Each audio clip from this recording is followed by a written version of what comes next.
نحمده ونصلي على رسوله الكريم أما بعد فأعوذ بالله من الشيطان الرجيم بسم الله الرحمن الرحيم رب اشرح لي صدري ويسر لي أمري واحلل عقدة من لساني يفقهوا قولي.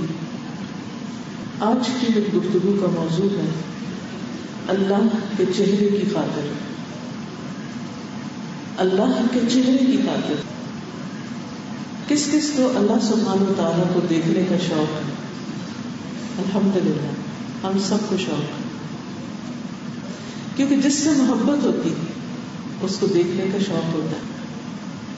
اور ہمیں جو کچھ ملا ہے وہ سب اللہ سبحانہ وتعالیٰ ہی کا تو دیا ہوا ہے. وہ ہمارا سب سے بڑا محسن ہے. پھر ہمارے دل میں اس کو دیکھنے کا شوق نہ ہو، یہ کیسے ممکن ہے؟ لیکن یہ شوق کتنا ہے، اس کا کتنا خیال آتا ہے، اور اس کے لیے آپ کیا کرتے ہیں، کیا سوچتے ہیں، کیا کوشش کرتے ہیں؟ اللہ سبحانہ وتعالیٰ کو دیکھنا کسی بھی اور چیز کو دیکھنے سے بالکل مختلف ہے.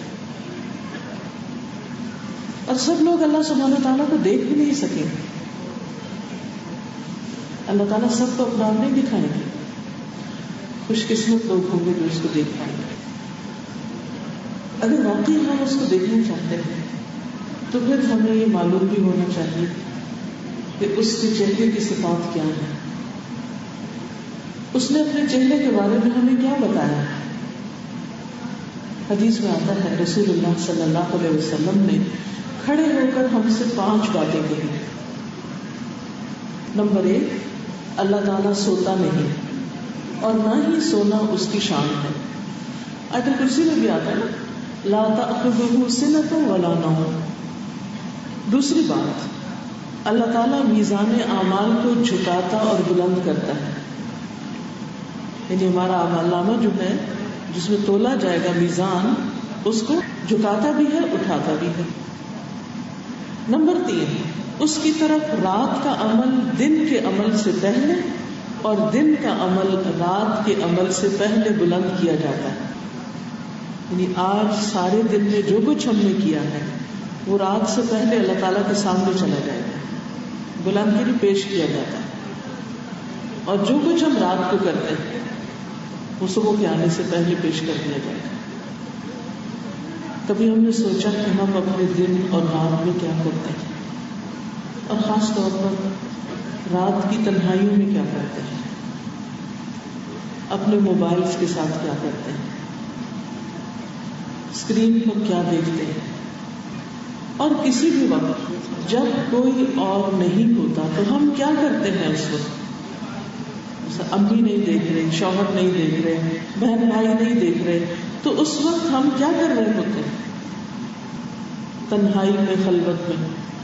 کیا اس وقت ہمیں یہ یقین ہوتا ہے کہ ہمارا رب ہمیں دیکھ رہا ہے، اس لیے ہم اس سے بھی زیادہ اچھے کام کریں جو ہم لوگوں کے سامنے کرتے ہیں، لوگوں کو دکھانے کے لیے کرتے ہیں، لوگوں کو خوش کرنے کے لیے کرتے ہیں؟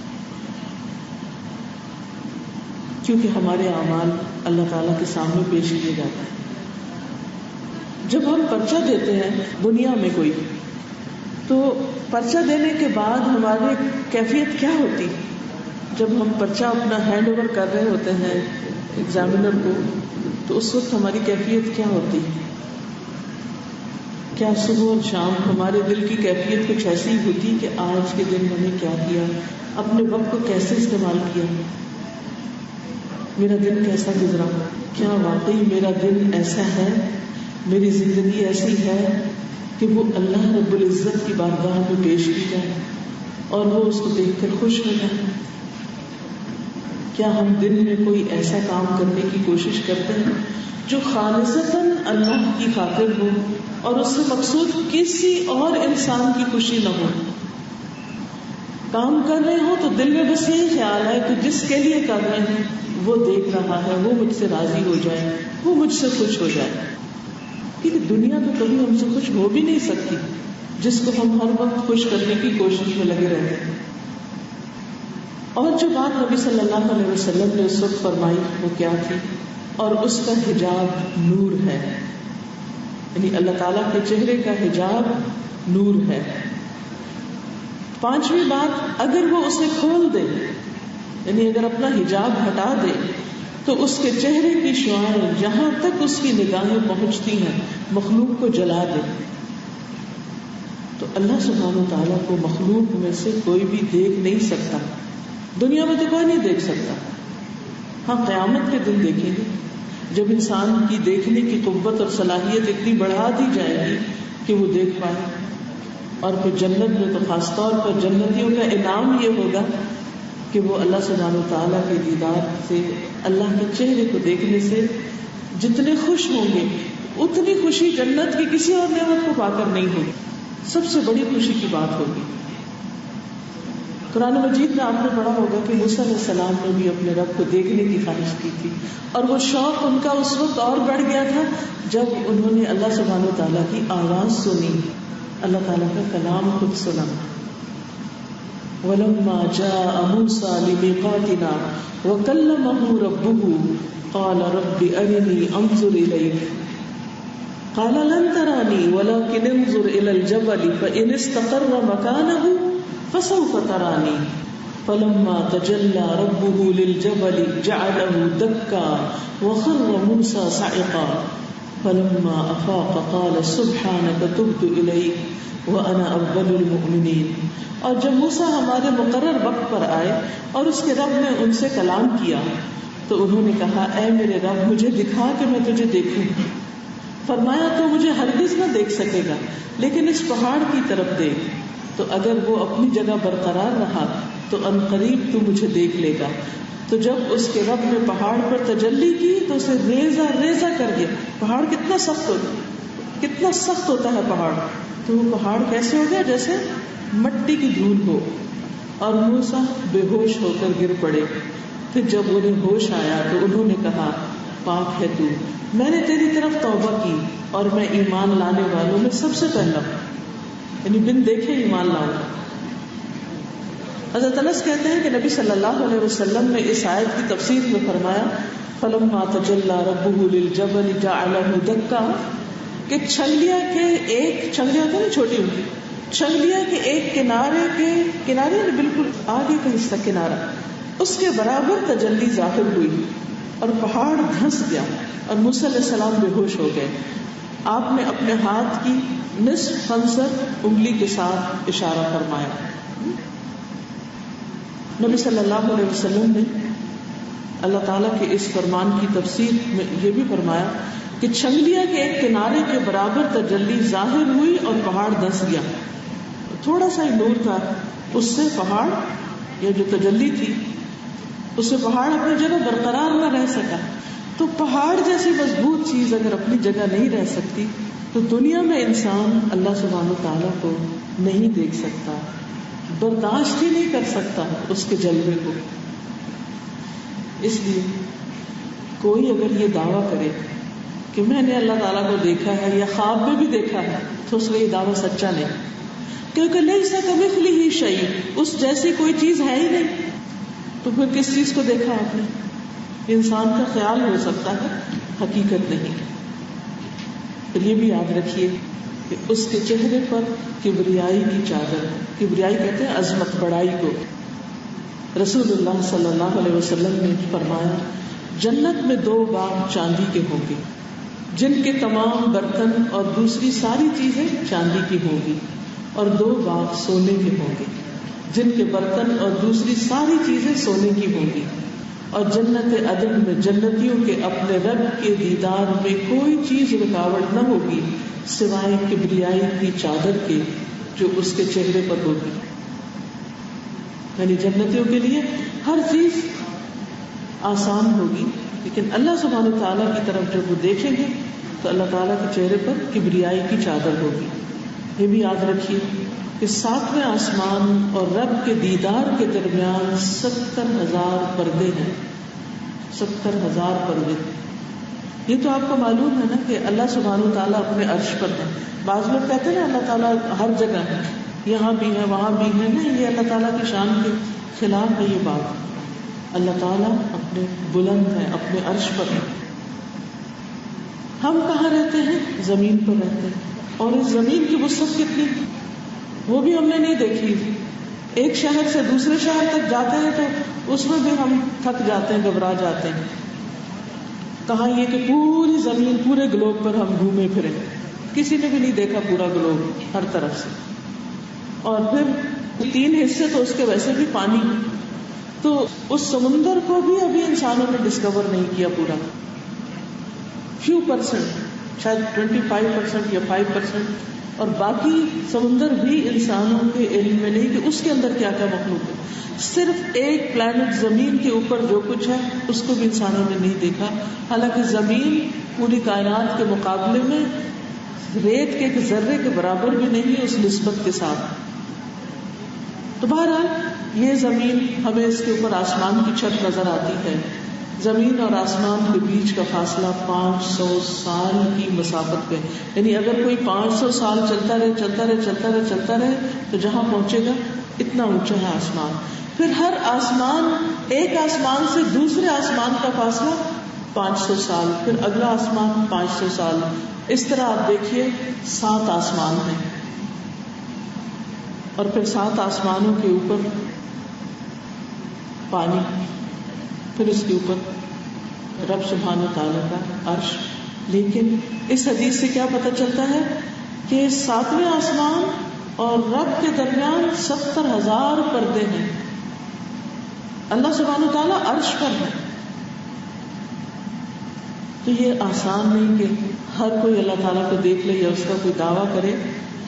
یہ واقعی سب سے عظیم ترین نعمت ہوگی جو اللہ کے پیارے بندوں کو نصیب ہوگی, جو دنیا میں اللہ کے چہرے کی خاطر کام کرے اور مشکل سے مشکل کام صرف اس لیے کر لے کہ مجھے اس کے بدلے میں اللہ کا دیدار کرنا ہے, بس اللہ کی خاطر کرنا ہے, اللہ کی محبت میں کرنا ہے, اللہ سبحانہ و تعالیٰ کو دیکھنے کے لیے کرنا ہے. مجاہد کہتے ہیں کہ 7ویں آسمان اور عرش کے درمیان 70,000 پردے ہیں, اور اللہ تعالیٰ موسیٰ علیہ السلام کو قریب کرتے رہے یہاں تک کہ دونوں کے درمیان ایک پردہ رہ گیا. جب اس جگہ کو دیکھا اور لوح محفوظ پر لکھنے والے فرشتوں کے قلموں کی آواز سنی تو کہا رب ارنی انظر الیک, اے رب مجھے دکھا کہ میں تجھے دیکھوں. لیکن پھر کیا ہوا, جب رب نے تجلی کی تو وہ بے ہوش ہو گئے, دیکھ ہی نہیں سکے. اور یہ کسی معمولی انسان کی بات نہیں ہے, یہ موسیٰ علیہ السلام کی بات ہے جو بہت قوی البدن اور مضبوط جسم کے انسان تھے, صبر و استقامت والے اور بہت حوصلے والے انسان تھے. بنی اسرائیل کے ساتھ ان کا واسطہ تھا اور وہ ان کی باتوں کو سہتے تھے. بہرحال اللہ سبحانہ و تعالیٰ کا دیدار کسی پیغمبر نے بھی نہیں کیا. پھر یہ بھی یاد رکھیے کہ اللہ سبحانہ و تعالیٰ مسکراتے بھی ہیں, اللہ تعالیٰ ہنستے بھی ہیں, اور یہ باتیں بھی ہمیں احادیث سے پتہ چلتی. قیامت کے دن اللہ سبحانہ و تعالیٰ ہنستے ہوئے اپنے محبوب بندوں کے سامنے تجلی فرمائے گا.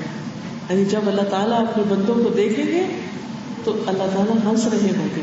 لیکن یہ ہنسنا کسی انسان کا ہنسنا نہیں ہے, کیونکہ صرف سمجھانے کے لیے بات کی گئی. جب ہم کسی کو ہنستا ہوا دیکھتے ہیں تو ہم خوش ہو جاتے ہیں, تو مطلب یہی ہے کہ اللہ کے بندوں کو اللہ تعالیٰ خوش کر دے گا. سوچئے جب کوئی انسان ہماری طرف خوش ہو کے دیکھتا ہے, وہ ہمارے ماں باپ ہی ہوں, بہن بھائی ہوں, دوست ہوں, استاد ہوں, کوئی بھی ہو, جب خوش ہو کے کوئی ہماری طرف دیکھتا ہے تو بھی کتنی خوشی ہوتی. اگر انسانوں کی خوشی سے ہم خوش ہوتے ہیں تو اللہ رب العزت کی خوشی سے کتنی خوشی ہوگی اس کا ہم اندازہ ہی نہیں کر سکتے. سارے غم دور ہو جائیں گے, ساری تھکاوٹیں اور دنیا میں پیش آنے والے ساری تکلیفیں اور غم اور دکھ اور ڈپریشن اور طرح طرح کی تکلیف دہ باتیں لوگوں کی, اللہ کے راستے میں آنے والی مشکلات, لوگوں کا کرٹیسزم, کیا کچھ. لیکن ان سب چیزوں کو انسان بھول جائے گا, اور جب اللہ تعالیٰ کو دیکھے گا تو کہے گا کچھ مجھ پہ تکلیف آئی نہیں اللہ کے راستے. یہ بہت چھوٹی چیزیں لگیں گی. آج ہمیں کسی کو معاف کرنا, اللہ کی خاطر کسی سے درگزر کرنا, اللہ کی خاطر کسی کی مدد کرنا مشکل لگتا ہے، اللہ کی خاطر رات کے وقت نماز پڑھنا، اٹھ کے اپنی نیند توڑنا مشکل لگتا ہے، لیکن یہ مشکل کچھ مشکل نہیں جب انسان کو اس کا صلہ ملے گا، جب انسان کو اس کا اجر ملے گا. یاد رکھیے اللہ سبحانہ وتعالیٰ کے چہرے سے عظیم چیز کوئی نہیں. ایک دعا میں آتا ہے اعوذ بوجہ اللہ العظیم الذی لیس شیء اعظم منہ، میں اللہ کے عظیم چہرے کی پناہ مانگتا ہوں جس سے عظیم اور کوئی چیز نہیں، یعنی سب سے عظیم چیز ہے وہ. اسی طرح ایک اور دعا ہے جو درد کے وقت پڑھی جاتی ہے. اس دعا کو بھی معمولی نہ سمجھیں. کہیں پر بھی درد ہو، کہیں کٹ لگ جائے، کچھ ہو جائے، کہیں جوڑ میں درد ہے، جسم میں درد ہے، سر میں درد ہے، فوراً ہاتھ رکھے. پہلا کام جو کریں، کسی ڈاکٹر کے آنے سے پہلے، کسی دوائی لینے سے پہلے، کچھ بھی کوئی اور سوچ آنے سے پہلے، جہاں بھی ہے فوراً ہاتھ رکھ دیں، بسم اللہ بسم اللہ بسم اللہ، اور پھر پڑھیں اعوذ بعزت اللہ وقدرتہ من شر ما اجد واحاذر، اعوذ باللہ وقدرتہ من شر ما اجد واحاذر. اور ایک روایت میں تھا اعوذ بوجہ اللہ وقدرتہ من شر ما اجد واحاذر. جب انسان اتنی بڑی چیز کی پناہ لے لیتا ہے تو پھر اس کے بعد کوئی تکلیف کیسے رہ سکتی، دکھ کیسے رہ سکتا ہے. لیکن اس وقت انسان سوچ کے پڑھے کہ میں کیا مانگ رہا ہوں، کیا چاہ رہا ہوں. پھر اسی طرح اعوذ بوجہ اللہ العظیم الذی لیس شیء اعظم منہ وبکلمات اللہ التامات من شر ما خلق وذرأ وبرأ ومن شر ما ينزل من السماء وما يعرج فيها ومن شر طوارق الليل والنهار. پھر یہ بھی یاد رکھیے ہر چیز کو پناہ ہے سوائے اللہ کی ذات کے، اللہ کے چہرے کے. کل شیء ہالک الا وجہہ لہ الحکم والیہ ترجعون. اس کی ذات کے بغیر ہر چیز ہلاک ہونے والی ہے، حکم اسی کا چلتا ہے اور تم سب اسی کی طرف لوٹائے جانے والے ہو. کل من علیہا فان ویبقى وجہ ربک ذو الجلال والاکرام. کل من علیہا فان، اس زمین پر موجود ہر چیز فنا ہونے والی ہے اور تیرے رب کا چہرہ باقی رہے گا جو بڑی شان اور عزت والا ہے.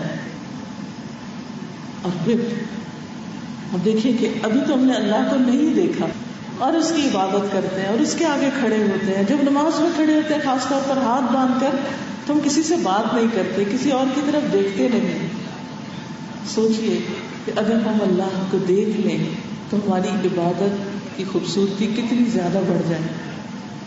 اسی لیے جو بن دیکھے رحمان سے ڈرتا ہے اس کے لیے بہت بڑے اجر کی بشارت ہے اور بخشش کی بشارت ہے. حدیث میں آتا ہے ابو ہریرہ رضی اللہ عنہ کہتے ہیں کہ رسول اللہ صلی اللہ علیہ وسلم نے فرمایا اللہ کے کچھ فرشتے ایسے ہیں جو راستوں میں پھرتے رہتے ہیں، گلیوں بازاروں میں گھومتے رہتے ہیں اور اللہ کا ذکر کرنے والوں کو تلاش کرتے ہیں. پھر جہاں وہ کچھ ایسے لوگوں کو پا لیتے ہیں جو اللہ کا ذکر کر رہے ہوتے ہیں تو ایک دوسرے کو آواز دیتے ہیں کہ آؤ ہمارا مطلب حاصل ہو گیا. پھر وہ آسمان دنیا تک اپنے پروں سے ان پر امڑتے ہیں، اوپر سے اوپر چڑھتے جاتے ہیں. پھر مکمل ہونے پر، یعنی وہ مجلس جب مکمل ہوتی ہے، ختم ہوتی ہے، اپنے رب کی طرف چلے جاتے ہیں. پھر ان کا رب ان سے پوچھتا ہے، حالانکہ وہ اپنے بندوں سے متعلق خوب جانتا ہے، وہ خود بھی جانتا ہے، وہ خود دیکھ رہا ہے اور اس کا وعدہ ہے فاذکرونی اذکرکم، تم مجھے یاد کرو میں تمہیں یاد کروں گا. جب انسان اکیلے یاد کرتا ہے اللہ تعالیٰ اکیلے اس کو یاد کرتے ہیں، جب کسی مجلس میں یاد کرتے تو اس سے بہتر مجلس میں اللہ تعالیٰ یاد کرتے. لیکن اللہ کے وہ فرشتے جو ذکر کی مجلس کے بعد اللہ تعالیٰ کے پاس پہنچتے ہیں، ان کی زبانی ایسے بندوں کا ذکر سننا اللہ تعالیٰ کو پسند ہے. اللہ تعالیٰ ان سے پوچھتے ہیں میرے بندے کیا کہتے تھے؟ وہ جواب دیتے ہیں وہ تیری تسبیح پڑھتے تھے، تیری کبریائی بیان کرتے تھے، تیری حمد کرتے تھے، تیری بزرگی بیان کرتے تھے. پھر اللہ تعالیٰ پوچھتے ہیں کیا انہوں نے مجھے دیکھا ہے؟ وہ جواب دیتے ہیں نہیں واللہ انہوں نے تجھے نہیں دیکھا. اس پر اللہ تعالیٰ فرماتا ہے پھر ان کا اس وقت کیا حال ہوتا جب وہ مجھے دیکھ لیتے. وہ جواب دیتے ہیں اگر وہ تیرا دیدار کر لیتے تو تیری عبادت اور بھی زیادہ کرتے، یعنی اگر دیکھ لیتے تو اور زیادہ پھر عبادت کرتے، تیری بزرگی سب سے زیادہ بیان کرتے اور تیری تسبیح سب سے زیادہ کرتے. لیکن احسان کے درجے کی عبادت تو ایسے ہی ہوتی ہے کہ انسان جب اللہ کے سامنے کھڑے ہو تو واقعی ایسے کھڑے ہو کہ جیسے وہ اس کو دیکھ رہا ہے، اور اگر یہ کیفیت نہ ہو تو یہ ضرور یاد رہے کہ اللہ اس کو دیکھ رہا ہے، اللہ تعالیٰ اس کو دیکھتے، اور اللہ تو ہر وقت دیکھتے ہیں، ہم اس کی نظروں سے اوجھل نہیں ہیں. اور پھر خاص طور پر جب نماز میں کھڑے ہوں تو یہ تصور کریں کہ ہمارا چہرہ اللہ کے چہرے کے سامنے ہے. اس سے انشاءاللہ آپ کی نماز میں بہت امپروو ہوگی. جس نماز میں یہ یاد رہ گیا اس نماز کی کیفیت بدل جائے گی. ترمذی کی روایت ہے بے شک اللہ نے تمہیں نماز کا حکم دیا، لہٰذا جب تم نماز پڑھو تو کسی اور کی جانب توجہ نہ کرو، کسی اور چیز کو نہ دیکھو، کیونکہ اللہ اپنے نماز پڑھنے والے بندے کی طرف متوجہ ہوتا ہے جب تک وہ نماز پڑھتے ہوئے ادھر ادھر توجہ نہیں کرتا. تو اللہ تعالیٰ بندے کی طرف متوجہ ہوتا ہے جب تک بندہ اس کی طرف متوجہ ہوتا ہے. اور عربی کے الفاظ جو ہیں وہ اتنے خوبصورت ہیں اس حدیث کے، فَإِنَّ اللَّهَ يَنصِبُ وَجْهَهُ لِوَجْهِ عَبْدِهِ، ان اللہ بے شک اللہ تعالیٰ يَنصِبُ نصب کر دیتا وجهه اپنے چہرے کو لِوَجْهِهِ اس بندے کے چہرے کی طرف، بھرپور توجہ دیتے ہیں اس کی طرف. کیا نمازوں میں ہم نے کبھی سوچا کہ ہم کس کے آگے کھڑے ہیں؟ شیطان ہمارا دشمن ہر لمحہ ہمیں بلوا دیتا ہے کہ ہم اللہ رب العزت کے سامنے کھڑے ہیں. اگر واقعی ہمیں یہ احساس ہو جائے تو ہماری نمازوں کی کوالٹی کتنی اچھی ہو جائے. اکثر لوگ مجھ سے سوال کرتے ہیں کہ نماز میں خشوع و خضوع کیسے آئے. ایک ہی جواب، اپنے آپ کو یہ یقین دہانی کرائیں کہ اللہ کے سامنے کریں. جتنا اس بات کا احساس گہرا ہوگا کہ آپ اللہ کے سامنے ہیں اتنی ہی نماز اچھی ہو جائے گی. جب ہمیں یہ بھول جاتا ہے نا کہ ہم اللہ کے سامنے کھڑے ہیں تو ہمیں پھر یہ بھی بھول جاتا ہے کہ ہم پڑھ کیا رہے ہیں، وہ کتنی رکعتیں پڑھے یہ بھی بھول جاتا ہے. ہم دیکھیے ہم بعض اوقات انسانوں کی توجہ حاصل کرنے کے لیے کہ بچہ ہوتا نا کہ ماں میری طرف دیکھے، متوجہ ہو، مجھے سب سے زیادہ محبت دے، مجھے امپورٹنس دے، تو بعض اوقات الٹی سیدھی حرکتیں شروع کرتے ہیں.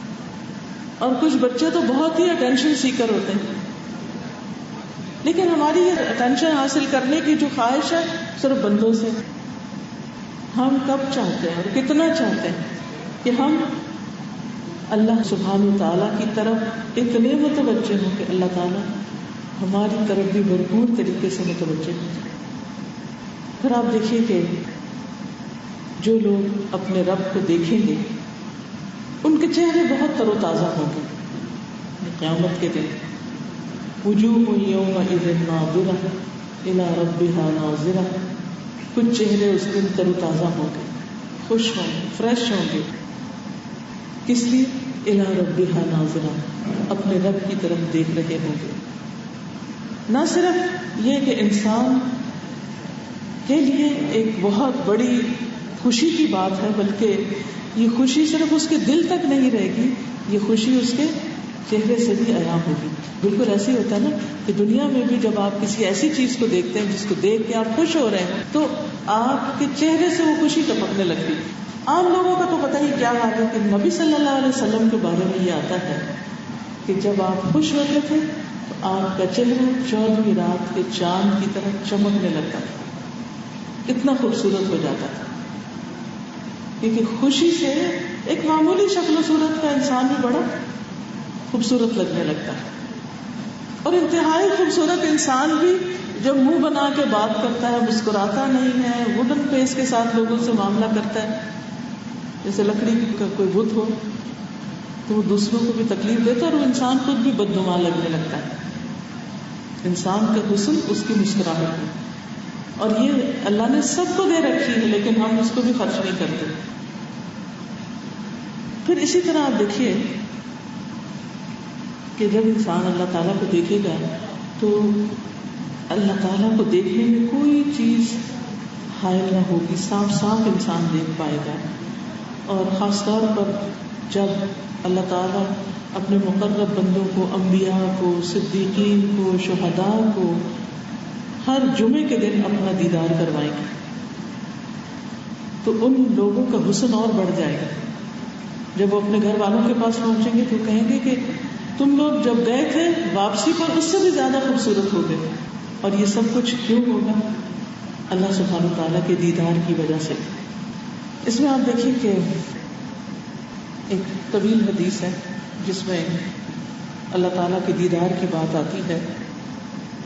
کچھ مزید حدیثیں بھی ہمیں ملتی ہیں لیکن ایک عام حدیث جو سب نے سن رکھی کہ جب جنتی جنت میں داخل ہو جائیں گے اور جہنمی جہنم میں چلے جائیں گے تو پھر جنتیوں کو پکار کر کہا جائے گا کہ اے اہل جنت، ابھی ایک وعدہ اللہ کا تم سے باقی، یعنی جنت میں پہنچ گئے، سب کچھ ملے، ابھی ایک چیز باقی.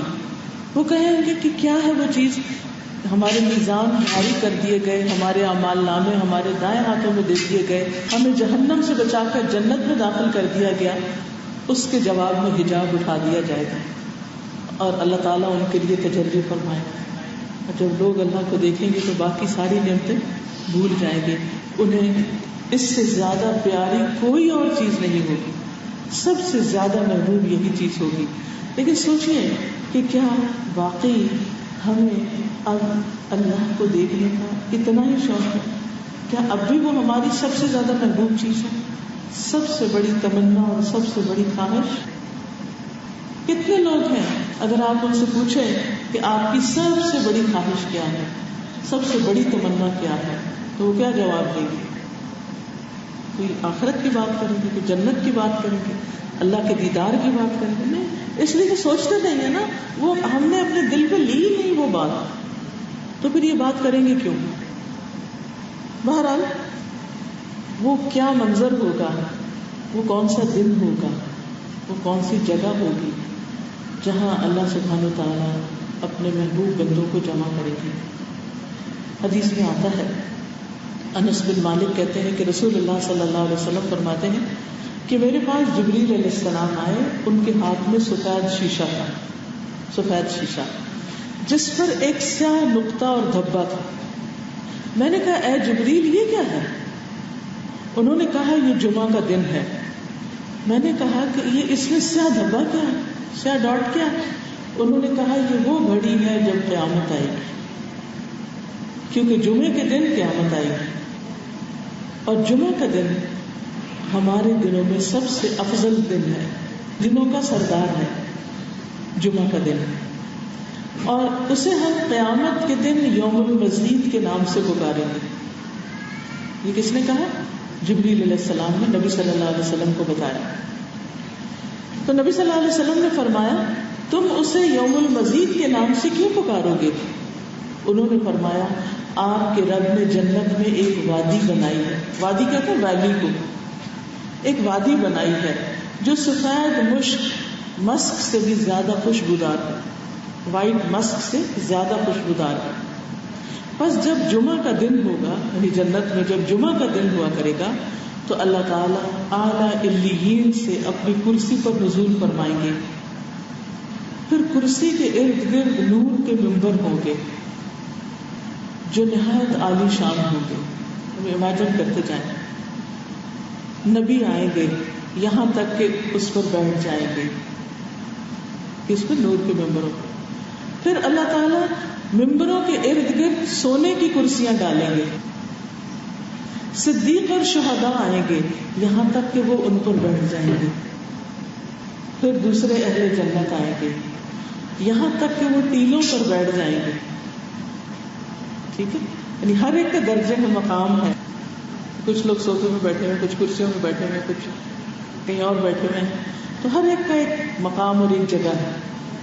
تو بہرحال جب سب بیٹھ جائیں گے تو اللہ سبحانہ تعالیٰ ان کے لیے اپنا جلوہ فرمائے گا، اپنا دیدار کروائے گا، یہاں تک کہ وہ اس کے چہرے کی طرف دیکھیں گے وہ فرمائے گا میں وہ ہوں جس نے تم سے اپنا وعدہ سچ کر دکھایا اور میں نے تم پر اپنی نعمت پوری کر دی. یہ وہ مقام ہے جس میں اپنے بندوں کی تکریم یعنی عزت کر رہا ہوں.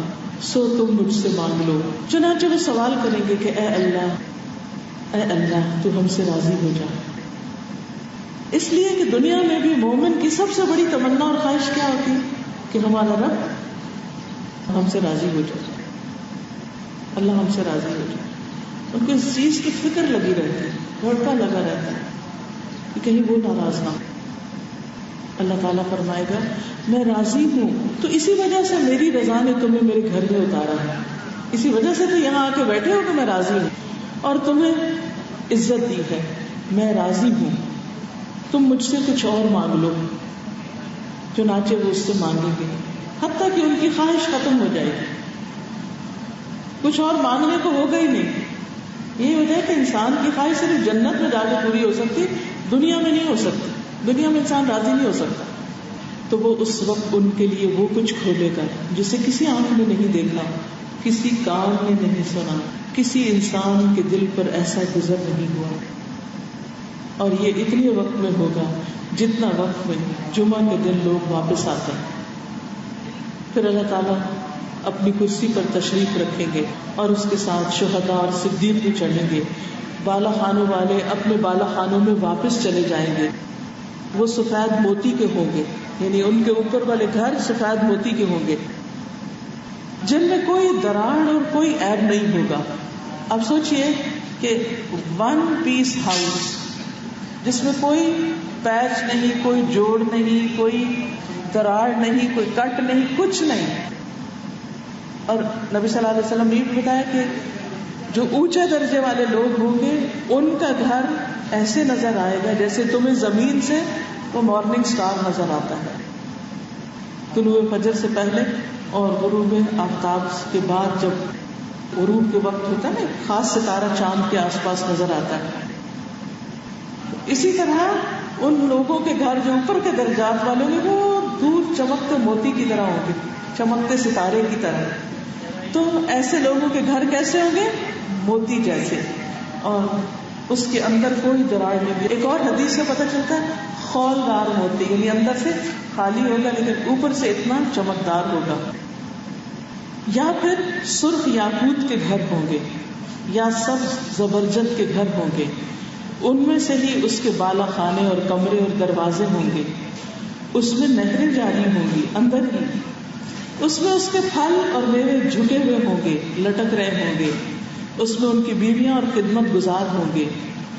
وہ جمعہ کی طرف جانے سے بڑھ کر اور کسی چیز کے محتاج نہیں ہوں گے, یعنی وہاں رہ رہے ہوں گے لیکن ان کا کیا انتظار ہوگا, جمعہ کا دن آئے اور ہم اللہ تعالیٰ کے دیدار کے لیے جائیں, اس مجلس میں جائیں, عظیم الشان مجلس میں جس کا ذکر قرآن مجید کی سورت القمر میں بھی آتا ہے. ان المتقین فی جنات و نہر فی مقعد صدق عند ملیک مقتدر. ان المتقین بے شک متقی لوگ فی جنات باغوں میں ہوں گے, و نہر اور نہروں میں, فی مقعد صدق سچی عزت کی جگہ پر, سچائی کے مقام پر, اس عظیم الشان اقتدار والے بادشاہ کے پاس. وہاں ان کو بیٹھنے کا موقع ملے گا, اس مجلس میں شریک ہوں گے. یہ کوئی معمولی مقام ہے؟ اب سوچئے اس مقام تک پہنچنے کے لیے کیا کرنا ہوگا, اس گھر کو پانے کے لیے, اس دیدار کو پانے کے لیے. کیا نمازیں نہ پڑھ کر وہاں پہنچ سکتے ہیں؟ کیا مسجد نہ جا کر وہاں پہنچ سکتے ہیں؟ جماعت کے بغیر نماز پڑھ کے وہاں جا سکتے ہیں؟ کیا سود خوری کر کے وہاں جا سکتے ہیں؟ رشوت لے دے کر وہاں پہنچ سکتے ہیں؟ حرام کمائی کے ذریعے کم ناپ تول کے وہاں پہنچ سکتے ہیں؟ قرآن مجید میں آتا ہے ویل للمطففین, ہلاکت ہے ان کے لیے جو ناپ تول میں کمی کرتے ہیں. اور تطفیف کہتے ہیں حقیر سی چیز, یہ نہیں کہ کوئی بہت بڑی کمی, تھوڑی تھوڑی چھوٹی چھوٹی. مثلاً آپ کی کتاب چھپواتے ہیں اور آپ کہتے ہیں کہ اس میں 80 گرام کا پیپر لگا دیا. وہ 80 گرام کا پیپر لگانے کے بجائے اس سے گھٹیا پیپر لگاتے ہیں. اور بتاتے ہی ہیں کہ یہ پاکستانی 80 گرام اور فلانا چائنیز اور باتوں سے راضی کر کے گھٹیا چیز دے کے کلائنٹ کو راضی کر دی. اور بعض اوقات کپڑا بننے میں دھاگا فرق کر دیتے. دکھانے کی چیز اور ہوتی ہے، بنانے کی اور ہوتی ہے. کیا اس طریقے سے دھوکہ دے کر اس مقام تک پہنچا جا سکتا ہے؟ کیا اللہ کی نافرمانی کر کے اس جگہ پہنچ سکتے ہیں؟ سوچیے، ہم سب کو سوچنے کی ضرورت ہے. جھوٹ بول کے وہاں پہنچ سکتے ہیں، دھوکہ دے کے وہاں پہنچ سکتے ہیں، دوسروں کی عزتوں سے کھیل کے وہاں پہنچ سکتے ہیں، غیبت چغلی کر کے وہاں پہنچ سکتے ہیں. وہاں پہنچنے کے لیے ہر اس چیز کو چھوڑ دینا ہوگا جو اللہ کو پسند نہیں. وہ معمولی مقام نہیں. آج دنیا میں اگر کوئی ہمیں کہے کہ چلو آپ کا نام سلیکٹ ہو گیا ہے، آپ پرائم منسٹر آف پاکستان سے چل کے ملے یا پریزیڈنٹ سے چل کے ملے مثلا، یا آپ کو وائٹ ہاؤس میں انویٹیشن ہے وہاں چلے، آپ ہر ایک کو بتاتے پھریں گے مجھے انویٹیشن آیا وہاں سے. اور اگر وہاں پہنچ جائیں تو خوشی کا کیا ٹھکانا ہوگا. یہ تو دنیا ہے حقیر، جس کی اگر کوئی وقت ہوتی تو اللہ سبحانہ وتعالیٰ کسی کافر و مشرک کو مچھر کے پر کے برابر بھی یہ دنیا نہ دیتا. لیکن چونکہ اس کی کوئی ویلیو نہیں، اس لیے اس نے دنیا دے رکھی ہے بہت سو کو. ان کو بھی دے رکھی ہے جو اس کو نہیں مانتے، ان کو بھی دے رکھی ہے جو اس کی نافرمانیاں کرتے ہیں، اور ان کو بھی دی ہے جو اس کی فرما برداری کرتے ہیں. ہم سب کو اپنے لیے دیکھنا ہم کیا کرنا ہے. سوچئے، کیا زکوٰۃ نہ دے کے ہم وہاں پہنچ سکتے ہیں؟ روزے نہ رکھ کے وہاں پہنچ سکتے ہیں؟ کوئی بھی غلط کام سوچ لیجیے، حجاب نہ کر کے وہاں پہنچ سکتے ہیں؟ وہاں پہنچنے کے لیے ضروری ہے، بیسک ریکوائرمنٹ ہے کہ اللہ کو راضی کر کے پہنچے، اللہ کی پسند کے کام کر کے پہنچے، جس کام کے لیے اللہ نے دنیا میں بھیجا وہ کر کے پہنچے. بہرحال وہاں پر انہیں عزت بخشی جائے گی، مزید کرامتیں حاصل کریں گے، اس میں مزید اللہ تبارک و تعالیٰ کا دیدار حاصل کریں گے. اسی لیے اس دن کو یوم المزید کہا جائے گا. یعنی ہر جمعہ پہلے سے زیادہ خوبصورت، پہلے سے زیادہ خوبصورت، ہمیشہ ہمیشہ کی زندگی، اور وہ حسن بڑھتا چلا جائے گا، بڑھتا چلا جائے گا. جیسے جہنمیوں کی سزا بڑھتی چلی جائے گی، فذوقوا فلن نزیدکم الا عذابا، چکھو ہم تمہیں عذاب کے علاوہ کسی چیز میں زیادتی نہیں کریں گے، اضافہ نہیں کریں گے، عذاب بڑھے گا. اسی طرح جنتیوں کے جنت کا حسن بڑھتا چلا جائے گا. اسی لیے تو کوئی جنت میں بور ہی نہیں ہوگا. لا یبغون عنہا حولا، وہاں سے کوئی ہٹنا ہی نہیں چاہے گا، ٹلنا ہی نہیں چاہے گا، کہیں جانا ہی نہیں چاہے گا. لوگ کہتے ہیں اچھا ہمیشہ رہنا گا، پھر بور نہیں ہو جائے. جنت کے ایک ایک خوشے کے اندر، ایک پھل کے اندر، ایک ایک چیز کے اندر 70,000 قسم کے کھانے ہوں گے، اور ہر کھانے کا رنگ فرق ہوگا. اتنی ورائٹی، یعنی ہمیشہ جیتے جیتے نئی سے نئی نعمتیں استعمال کرتے جائیں گے، اور آپ کا دل نہیں بھرے گا، دل بھرے گا ہی نہیں. آپ دیکھیے دنیا میں مثلا جس دل میں امنگیں ہوتی ہیں، ابھی مجھے یہ بھی کرنا ہے، یہ بھی کرنا ہے، یہ بھی کرنا ہے، یہ بھی کرنا ہے، اور ایسا انسان کتنی انرجی کے ساتھ بھاگ رہا ہوتا ہے، یہ بھی کر وہ بھی کر، یہ نیکی بھی ہو جائے، وہ نیکی بھی ہو جائے. اور ایسے میں اچانک اس کی موت آ جائے تو اس کا حال کیا ہوگا کہ ابھی تو مجھے بہت کچھ کرنا تھا. خاص طور پر جوانی میں جن کی موت ہوتی ہے، اسی لیے بہت تکلیف دہ ہوتی ہے کہ ابھی تو اس نے جوانی کی بہاریں نہیں دیکھی تھی، ابھی تو اس نے دنیا میں کچھ دیکھا ہی نہیں تھا، ابھی تو شادی بھی نہیں ہوئی تھی، ابھی تو بچے بھی نہیں ہوتے، ابھی تو یہ بھی نہیں ہوا، ابھی تو یہ بھی نہیں ہوا، اور چلا گیا. تو آخرت ہے نا، اس کے لیے تیاری کرے نا. تو وہ نعمتیں کم ہونا تو دور کی بات، ان میں اضافہ ہوتا چلا جائے گا. اور یوم المزید کو خاص طور پر مزید نعمتیں انسان کو ملے گی. لیکن اللہ کے چہرے کو پانے کے لیے، دیکھنے کے لیے، اس دیدار کے لیے، اس مقام کے لیے کچھ کرنے کی ضرورت ہے. سب سے پہلا کام اپنا چہرہ اپنا آپ اللہ کے سپرد کر دیں,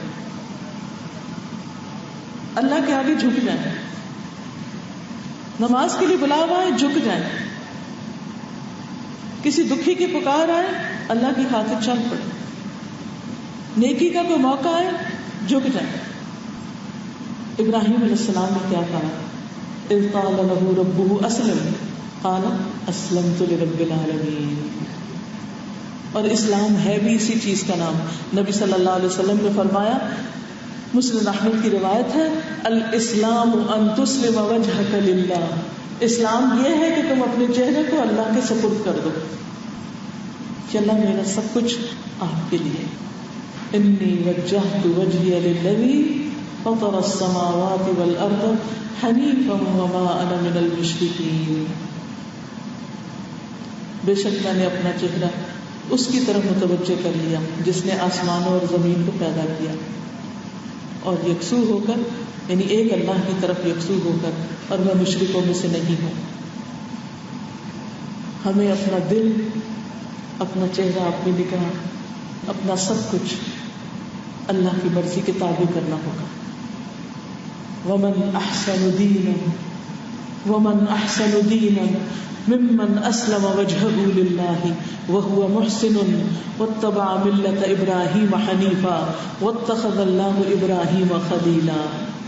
اور اس شخص سے بہتر دین کس کا ہو سکتا ہے جس نے اللہ کے سامنے اپنا سر تسلیم خم کر دیا, اپنا چہرہ اللہ کے آگے جھکا دیا ہو, یعنی اپنے آپ کو اللہ کی مرضی کے تابع کر لیا ہو, اور وہ احسان کرنے والا بھی ہو, اور یکسو ہونے والے ابراہیم علیہ السلام کے طریقے کی پیروی کر رہا ہو. اور وہ ابراہیم جسے اللہ نے اپنا مخلص دوست بنا لیا. یعنی جب کوئی اللہ کے لیے جھکتا ہے تو پھر وہی ابراہیم علیہ السلام کے طریقے پر ہوتا ہے. حقیقت یہ ہے کہ جو شخص اپنا آپ اللہ کے حوالے کر دیتا ہے پھر اس کے لیے کوئی خوف اور غم نہیں رہتا. بلا من اسلم وجهه للہ وهو محسن فلہ اجرہ عند ربہ ولا خوف علیہم ولا هم يحزنون. کیوں نہیں, جس نے اپنا چہرہ اللہ کے تابع کر لیا اور وہ نیکی کرنے والا ہو تو اس کے لیے اس کا اجر اس کے رب کے پاس ہے. نہ ان پر کوئی خوف ہے اور نہ وہ غمگین ہوں گے, کوئی غم بھی نہیں آئے گا ان کو. دنیا میں بھی جو شخص اللہ پہ توکل کر لیتا ہے, بھروسہ کر لیتا ہے, اپنے معاملات اللہ کے سپرد کر دیتا ہے, اللہ سے مدد مانگتا ہے, ہر چھوٹی بڑی تکلیف میں اللہ ہی کی طرف رخ کرتا ہے, اس سے محبت کرتا ہے, اپنے دل کو اللہ کے لیے خالص کر لیتا ہے, اللہ کی طرف متوجہ ہوتا ہے, اواب بن جاتا ہے, منیب بن جاتا ہے, تو پھر اللہ تعالیٰ اس کے سارے ہم و غم دور کر دیتا ہے, اس کی ساری فکروں کا ذمہ لے لیتا ہے, اس کے کام آسان کر دیتا ہے. اور اگر انسان اللہ کو بھلا کر دنیا کے پیچھے بھاگتا ہے, دنیا کے طرف اپنا چہرہ رکھتا ہے, تو پھر اللہ تعالیٰ اس کو دنیا کے حوالے کر دیتا ہے, جو چاہے اس کے ساتھ جیسا سلوک کرے, اور اللہ اس کو دنیا میں ہی تھکا دیتا ہے. اور اتنا تھکنے کے باوجود فقر کا خوف اس سے نہیں جاتا, اس کی دو آنکھوں کے سامنے کر دیتا ہے کہ وہ ہر وقت محتاجی کا شکار رہتا ہے. پھر آپ دیکھیے کہ جو اپنے چہرے کو اللہ کے حوالے کر دیتا ہے وہ مضبوط کڑا تھام لیتا ہے, اس کو ایسا سہارا مل جاتا ہے جو کبھی ختم ٹوٹنے والا ہی نہیں. وَمَن يُسْلِمْ وَجْهَهُ إِلَى اللَّهِ وَهُوَ مُحْسِنٌ فَقَدِ اسْتَمْسَكَ بِالْعُرْوَةِ الْوُثْقَىٰ لَا انفصام لَهَا. اور جو شخص اپنا چہرہ اللہ کے سپرد کر دے اور وہ محسن ہو تو یقیناً اس نے مضبوط کڑے کو اچھی طرح پکڑ لیا, اور سب کاموں کا انجام تو اللہ ہی کی طرف ہے. اور اس کا مطلب کیا ہے؟ اس کا مطلب یہ ہے کہ انسان ہر چیز اللہ کی خاطر کرے, ہر حال میں انسان کا دل اللہ کی طرف متوجہ رہے, خوشی ہو تب بھی اس کا شکر ادا کرتا رہے, اللہ تو نے عطا کی. کوئی نیکی کی توفیق ہو تو بھی اللہ کا شکر ادا کرے, اللہ تیری رحمت سے ہی مجھے موقع ملا کرنے کا, تیری ہی عنایت ہے, تیری رحمت ہے. اسی طرح کوئی غم ہو تو بھی اللہ کی طرف پناہ لے, اللہ کی طرف جائے, اللہ کی طرف متوجہ رہے. نماز میں بھی اللہ کی طرف متوجہ اور باقی حالات میں بھی اللہ کی طرف متوجہ. مشکل میں پڑے, کوئی تکلیف آ جائے, کسی پریشانی میں مبتلا ہو جائے تو اللہ ہی کو پکارے. دوسرا کرنے کا کام, اللہ کے دیدار کے لیے پہلا کرنے کا کام کیا تھا؟ اپنا آپ اللہ کے حوالے کر دینا, اپنا چہرہ اللہ کی طرف متوجہ کر دینا. دوسرا کرنے کا کام, ایسے لوگ جو اللہ کا چہرہ چاہتے ہیں ان سے جڑ کے رہنا, ان سے دوستی رکھنا, ان سے محبت کرنا, ان سے تعلق رکھنا, ان کے بیچ اٹھنا بیٹھنا. جو اللہ کا چہرہ چاہتے ہیں, جو اللہ کی رضا کے لیے کام کرتے ہیں. اور یہ ہدایت نبی صلی اللہ علیہ وسلم کو کی گئی, وَاصْبِرْ نَفْسَكَ مَعَ الَّذِينَ يَدْعُونَ رَبَّهُمْ بِالْغَدَاةِ وَالْعَشِيِّ يُرِيدُونَ وَجْهَهُ وَلَا تَعْدُ عَيْنَاكَ عَنْهُمْ تُرِيدُ زِينَةَ الْحَيَاةِ الدُّنْيَا وَلَا تُطِعْ مَنْ أَغْفَلْنَا قَلْبَهُ عَنْ ذِكْرِنَا وَاتَّبَعَ هَوَاهُ وَكَانَ أَمْرُهُ فُرُطًا. اور آپ اپنے آپ کو ان لوگوں کے ساتھ روک کر رکھیں جو اپنے رب کو پہلے اور پچھلے پہر پکارتے ہیں, یعنی ان کے ساتھ رہیں, اس کا چہرہ چاہتے ہیں, اور تیری آنکھیں ان سے آگے نہ بڑھیں. تو دنیا کی زندگی چاہتا ہے, اور اس شخص کا کہنا مت مان جس کے دل کو ہم نے اپنی یاد سے غافل کر دیا, جو اللہ کو بھولا ہوا, تو دنیا کی باتیں ہر وقت, اور وہ اپنی خواہش کے پیچھے چل رہا ہے, اور اس کا کام ہمیشہ حد سے بڑھا ہوا, اعتدال نہیں اس کی زندگی میں. نبی صلی اللہ علیہ وسلم کو یہ بھی کہا گیا کہ ایسے لوگوں کو اپنے سے دور نہ کیجیے. باقی انبیاء کو بھی یہ تلقین کی گئی, اور ان لوگوں کو کہ جو صبح شام اپنے رب کو پکارتے ہیں, دعائیں کرتے ہیں, ذکر کرتے ہیں, یریدون وجہہ, اللہ کا چہرہ چاہتے ہیں, اس کی محبت میں جیتے ہیں, ان کو اپنے سے دور نہ کیجیے, چاہے دنیاوی اعتبار سے ان کا اسٹیٹس کچھ بھی نہ ہو, پھر بھی آپ ان سے محبت کیجیے. تو جب ایسے لوگوں کے بیچ میں آپ رہیں گے تو آپ کی بھی تمنا کیا بن جائے گی, آپ کی خواہش کیا ہوگی کہ آپ بھی یہی کچھ کریں جو یہ کر رہے ہیں. انسان کے لیے سب سے آسان کام وہ ہوتا ہے جو کسی کو دیکھتے ہوئے کرتا نا وہ کر لے, سب سے آسان کام. اکیلے کوئی بھی کام کرنا مشکل لگتا ہے. جب کچھ لوگ اکٹھے ہو کے کام کرتے ہیں, مل کے کام کرتے, اس کی برکت ہی کچھ اور ہوتی ہے, وہ کام مشکل سے مشکل بھی آسان ہو جاتا ہے. آج کے دور میں بھی لوگ مختلف طرح سے کچھ کام اکٹھے ہو کے کرتے ہیں. پہلے زمانے کی عورتیں, مجھے اپنی نانی کا یاد ہے, میں اپنی نانی کے پاس رہا کرتی تھی, تو وہ کسی دن اپنی ساری سہیلیوں کو رات کے وقت بلاتی تھی اور پوری رات بیٹھ کے چرخا کاٹتی تھی لالٹین کی روشنی میں, اور ساتھ ساتھ کچھ پڑھتی تھی. یہ مجھے نہیں پتا کیا پڑھتی تھی, کچھ گا رہی ہوتی تھی یا کچھ پڑھ رہی ہوتی تھی, اور سب کام کر رہی ہوتی تھی. کیونکہ وہ کہتے ہیں کہ اس طرح چرخا کاٹنے سے بہت جلدی, یعنی بہت زیادہ کاٹا جاتا ہے. جب اکیلے بیٹھے تھے تو بور ہو جاتے ہیں, تو وہ ان کا اپنا ایک طریقہ تھا. تو مل کے جب کوئی کام کرتے ہیں تو اس کام کی برکت ہی کچھ اور ہوتی ہے, وہ کام زیادہ ہوتا ہے. برکت کا مطلب ہی بڑھوتری ہوتا ہے. ایک کام اکیلے کر رہے ہیں آپ, سالوں لگ جائیں گے, پتہ نہیں ہوگا کہ نہیں ہوگا, اور اپنے جیسے لائک مائنڈیڈ لوگوں کو شریک کر لیں, ساتھ ملا لیں, بہت جلدی وہ کام نبٹ جائے گا. تیسری کرنے کی چیز, نمازوں میں اللہ کی طرف پوری توجہ, فرض اور نفل نماز میں اپنا چہرہ اللہ کی طرف کرنا, اور یہ دعا پڑھنا, وجہت وجہی للذی فطر السماوات والارض. نبی صلی اللہ علیہ وسلم جب نماز کے لیے کھڑے ہوتے تھے تو یہ دعا پڑھتے تھے, جہاں سبحانک اللہ ہم پڑھتے ہیں اس جگہ پر. پھر اسی طرح دعا کرتے ہوئے اللہ کی طرف متوجہ ہونا.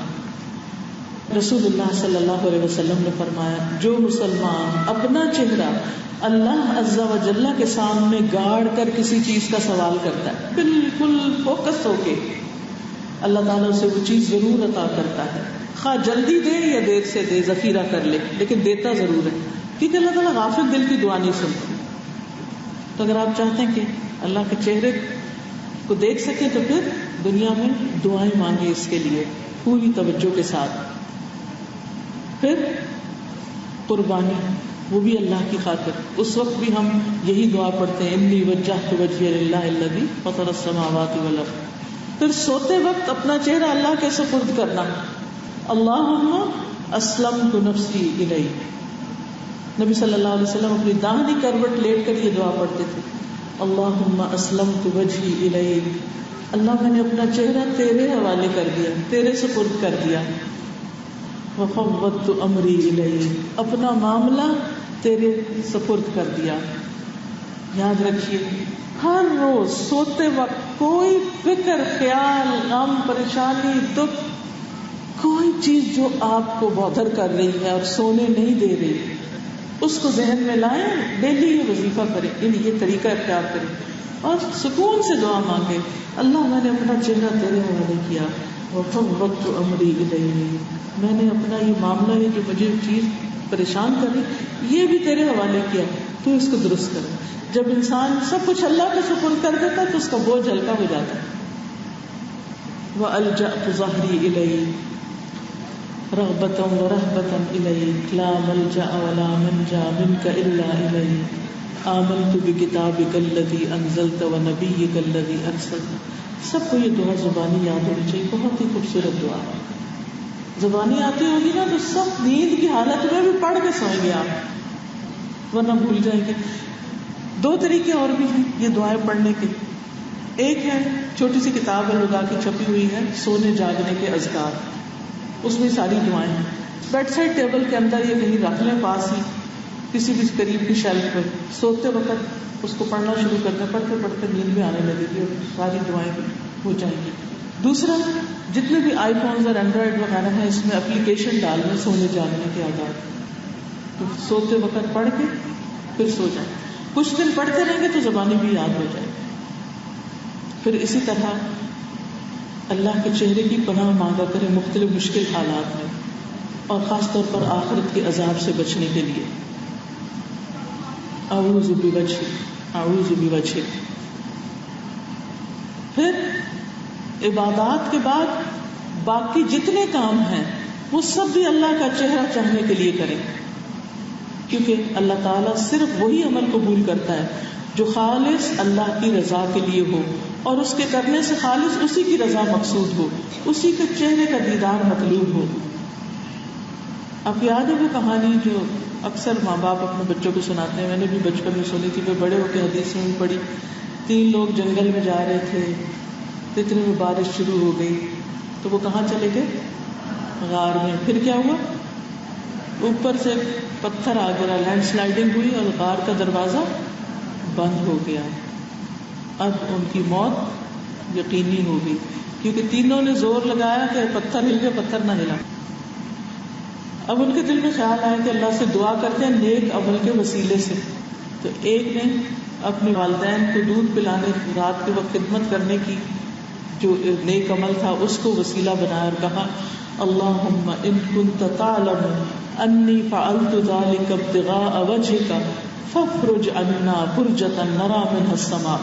اے اللہ اگر تیرے نزدیک میں نے یہ کام ہی اپنے بوڑھے ماں باپ کو رات کے وقت ان کے لیے دودھ لے کے کھڑا رہتا تھا ان کی خدمت میں کہ ان کی آنکھ کھلے تو ان کو دودھ پلاؤں، کیونکہ جنگل سے آتے ہوئے دیر ہو جاتی تھی، میرے آنے سے پہلے وہ سو جاتے تھے.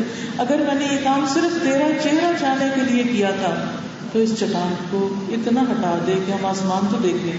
خوب اندھیرا تھا اندر، لاک ہو گیا اندر. دوسرے شخص نے اپنے ایک اور عمل کا وسیلہ بنایا، اور وہ کیا تھا کہ مجھے اپنی چچا کی لڑکی سے محبت تھی اور پھر اس کو میں نے برے کام کے لیے بلایا. جب وہ قریب آئی تو رونے لگی، کہنے لگی اللہ کا تقوی اختیار کرو، تو میں نے اس کو چھوڑ دیا. تو اس پر اس نے کہا اللہ اگر میں نے یہ صرف تیرا چہرہ چاہنے کے لیے ایسا کام کیا تھا تو ہم سے اس پتھر کو ہٹا دے. تو وہ پتھر 2/3 ہٹ گیا. پھر تیسرا جو تھا اس نے کہا کہ میں نے ایک مزدور رکھا تھا لیکن وہ مزدوری لیے وہاں چلا گیا، تو میں نے اس کی مزدوری کو انویسٹ کر دیا. اور پھر جب وہ واپس آیا تو میں نے کہا یہ ہے تمہاری مزدوری. کو حیران ہو گیا کہ یہ کیسے؟ اللہ تعالیٰ اگر میں نے یہ کام صرف تیرا چہرہ چاہنے کے لیے کیا تھا تو اس پتھر کو ہم سے ہٹا دے. اس طرح وہ پورا غار کھل گیا اور وہ لوگ باہر آ گئے. اور یہ بخاری میں صحیح حدیث ہے یہ، اس لیے اس میں کوئی شک نہیں ہونا چاہیے. تو بہرحال جب انسان اللہ کے چہرے کے لیے کام کرتا ہے اللہ تعالیٰ اس کو قبول فرماتے ہیں، اس سے راضی ہوتے ہیں. ایسے نیک کاموں کی برکت دنیا میں بھی ہوتی ہے اور آخرت میں بھی اس کا فائدہ ہوگا. پھر اسی طرح سورۃ اللیل میں آتا ہے الذی یؤتی مالہ یتزکا وما لأحد عنده من نعمۃ تجزی الا ابتغاء وجہ ربہ الاعلی ولسوف یرضی، جو اپنا مال اس لیے دیتا ہے کہ پاک ہو جائے، حالانکہ اس کے ہاں کسی کا کوئی احسان نہیں کہ اس کا بدلہ دیا جائے، مگر وہ تو صرف اپنے رب کا چہرہ چاہنے کے لیے دیتا ہے جو سب سے بلند ہے، اور یقیناً انقریب وہ راضی ہو جائے گا۔ یعنی جو اللہ کی رضا کے لیے اللہ کی محبت میں مال خرچ کرے گا، اللہ بھی اس سے راضی ہو جائے گا۔ اور پھر جو شخص ایسا کرتا ہے تو اللہ تعالیٰ اس کو دنیا میں بھی بلندی عطا کرتا ہے، اس کے نیک کاموں میں برکت دیتا ہے، اس کے گناہ جھڑتے رہتے ہیں۔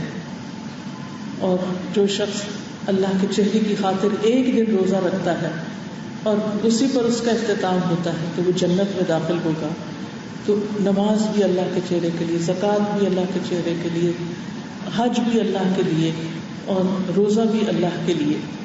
اللہ تعالیٰ فرماتے ہیں اور جو کوئی سودی قرض تم اس لیے دیتے ہو کہ لوگوں کے مالوں میں بڑھ جائے، وہ اللہ کے ہاں نہیں بڑھتا، اور جو کچھ تم زکوٰۃ سے دیتے ہو اور اللہ کے چہرے کا ارادہ کرتے ہو تو وہ لوگ کئی گنا بڑھا دیتے ہیں۔ لیکن آپ دیکھیے ہم یہ سارے کام کرتے رہتے ہیں، لیکن کبھی ہمارے اندر یہ خواہش کم ہی ہوتی کہ ہم اللہ کا چہرہ دیکھیں۔ تو اس نیت کو، اس خیال کو تازہ کرتے رہنے کی ضرورت ہے تاکہ نیک کام ہمارے لیے آسان ہو جائے۔ پھر اسی طرح وَيُطْعِمُونَ الطَّعَامَ عَلَى حُبِّهِ مِسْكِينًا وَيَتِيمًا وَأَسِيرًا، وہ لوگ کھانے کی محبت کے باوجود مسکین، یتیم، قیدی کو کھانا کھلا دیتے ہیں، خود کھانا چاہتے ہیں لیکن پھر بھی اوروں کو کھلا دیتے ہیں، اور کہتے ہیں انما نطعمکم لوجہ اللہ، ہم تمہیں اللہ کے چہرے کی خاطر کھلا رہے ہیں، لا نرید منکم جزاء ولا شکورا، ہم تم سے نہ کوئی جزا چاہتے ہیں اور نہ شکریہ چاہتے ہیں۔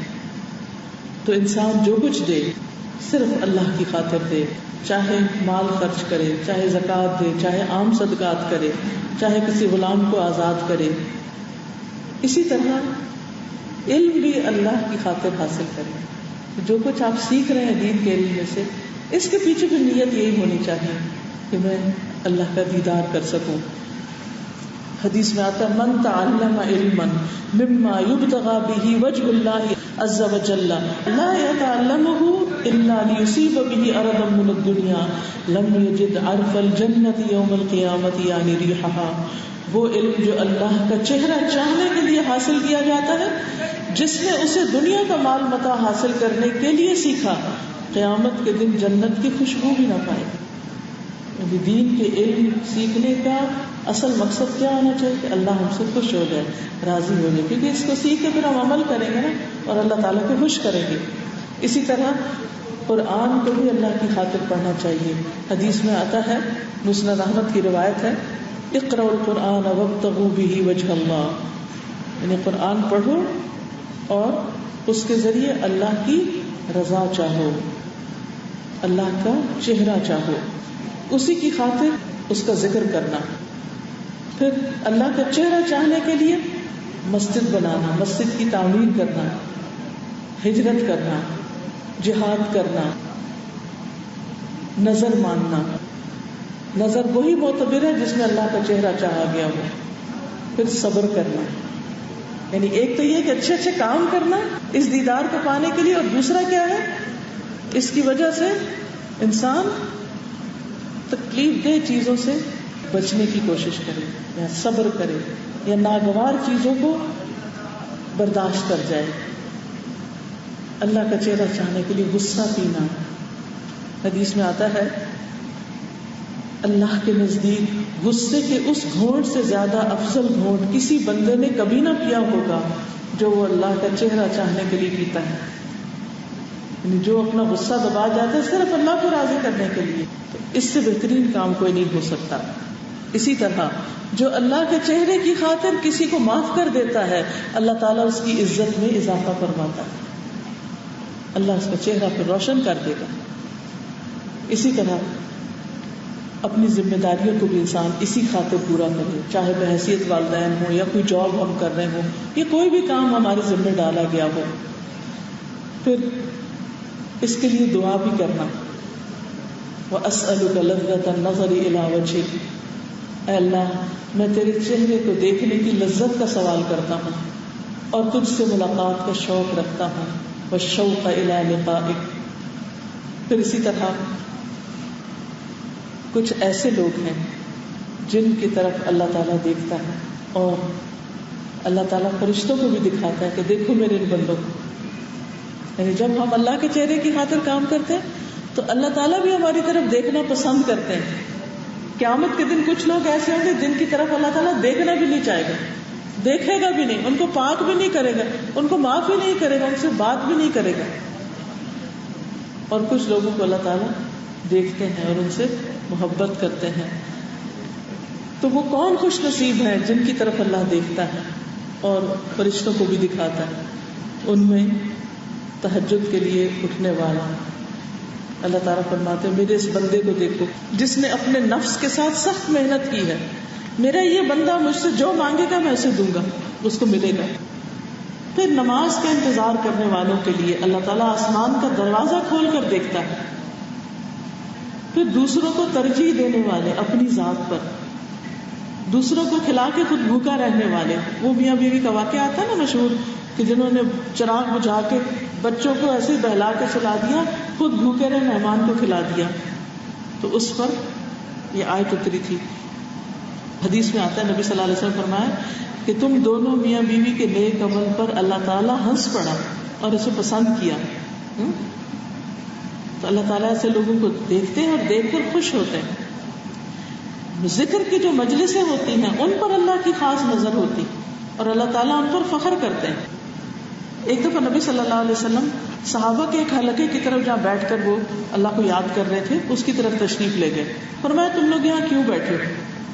تو انہوں نے عرض کیا ہم اللہ کا ذکر کرنے کے لیے بیٹھے اور اس بات پر ہم کر رہے ہیں کہ اللہ نے ہمیں اسلام کی ہدایت دی ہے اور اس کے ذریعے ہم پر احسان فرمایا ہے. فرمایا کہ اللہ کی قسم تمہیں اس بات کے علاوہ کسی بات میں نہیں بٹھایا. نہیں واقعی تم اسی لیے بیٹھے؟ کہتے اللہ کی قسم اسی لیے بیٹھے. آپ نے فرمایا میں نے تم سے کسی بدگمانی کی وجہ سے قسم نہیں اٹھوائی بلکہ میرے پاس جبریل آئے اور انہوں نے مجھے خبر دی کہ اللہ تمہاری وجہ سے فرشتوں پر فخر کر رہا ہے کہ دیکھو میرے یہ بندے میری خاطر جمع ہو کر میرا ذکر کر رہے ہیں. پھر اسی طرح عرفہ کے دن جو لوگ عرفات کے میدان میں ہوتے ہیں اللہ تعالیٰ انہیں خود بھی دیکھتے ہیں اور فرشتوں کو بھی دکھاتے ہیں کہ دیکھو ان میرے بندوں کو جو پراگندہ حال غبار آلود ہو کر آئے ہیں. اور اللہ تعالیٰ فرشتوں کے سامنے فخر کرتے ہیں کہ دیکھو میرے ان بندوں کو میری رحمت کی امید رکھتے ہیں اور میرے عذاب سے ڈرتے ہیں جبکہ انہوں نے مجھے دیکھا بھی نہیں. اگر دیکھ لیں تو ان کا حال کیا ہو. لیکن کچھ ایسے لوگ بھی ہیں جن کی طرف اللہ تعالیٰ دیکھیں گے نہیں، ان کو پاک نہیں کریں گے اور ان سے ناراض ہوں گے. ان میں نمبر 1 عہد توڑنے والا، وعدہ خلافی کرنے والا، صحیح نماز نہ پڑھنے والا.